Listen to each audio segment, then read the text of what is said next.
আসসালামু আলাইকুম। আশা করি সবাই ভালো আছেন। আপনারা যারা কেআইআইপি বা সোসিনেটের গত কিছু আবেদন করতে পারেননি, আপনাদের আইডিটি আপডেট না দেওয়ার কারণে অনেকেই ক্লাস মিস করেছেন। আজকের ভিডিওটি তাদের জন্য। আইডিটি আসলে কিভাবে আপডেট করতে হয়, কী কারণে আমি আবেদন করতে পারলাম না, আমি আবেদন করার সময় আমার আইডিতে আবেদন হচ্ছে না, এরকম কিছু ইন্টারফেস শো করছিল। এটা আসলে আপনাদের আপডেটের কারণে আইডিটি আপডেট দেওয়া হয় না। কিছুদিন পর পর আইডিটা আপডেট দিতে হয় যে আপনাদের সব কিছু ঠিক আছে কি না, ওটা দেখার জন্য। তো চলুন দেখি আজকে কীভাবে আইডিটি আপডেট করা যায়। সেক্ষেত্রে আপনার প্রথমে চলে যেতে হবে আপনাদের মোবাইলের ব্রাউজার অপশনে যাওয়ার পর সোসিনেটের যেই ওয়েবসাইটটি আছে ওই ওয়েবসাইটটি এখানে সার্চ করতে হবে।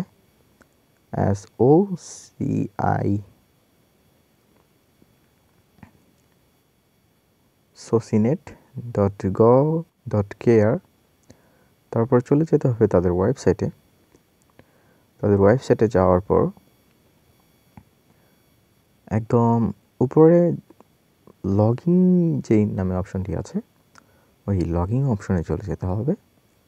লগইন অপশনে যাওয়ার পর এখানে আপনি আপনাদের আইডি পাসওয়ার্ডটি দিয়ে দিবেন। আইডি পাসওয়ার্ডটা দেওয়ার পরে এরকম একটি ইন্টারফেস শো করবে।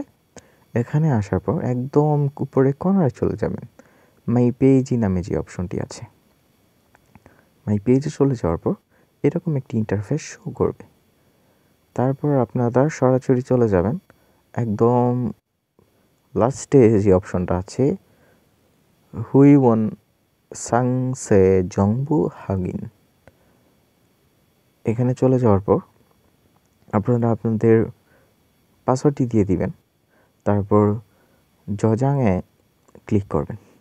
জজাং ক্লিক করার পর এরকম একটি ইন্টারফেস চলে আসবে। এরকম একটা ইন্টারফেস আসার পর এখানে আপনারা সব কিছু চেক করে নেবেন যে আপনাদের সব কিছু ঠিক আছে কি না। সব কিছু যদি ঠিক থাকে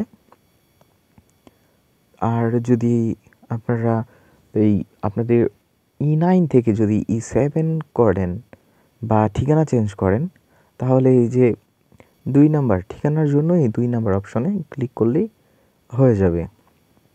সেরিউ জাগিয়ং বিয়ংগিয়ংয়ে। তারপর আর যদি এইখান থেকে কোনো কিছু কারেক্ট করা থাকে তো কারেক্ট করতে পারেন। তারপর সরাসরি চলে যাবেন সেরিউজি বিয়ংগিয়ংয়ে।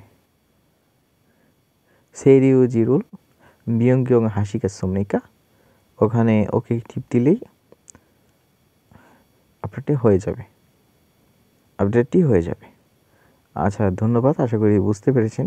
তারপর যদি না বুঝেন তো আমাকে মেসেজ করবেন, আমি উত্তর দেওয়ার চেষ্টা করব। ধন্যবাদ সবাইকে। আসসালামু আলাইকুম।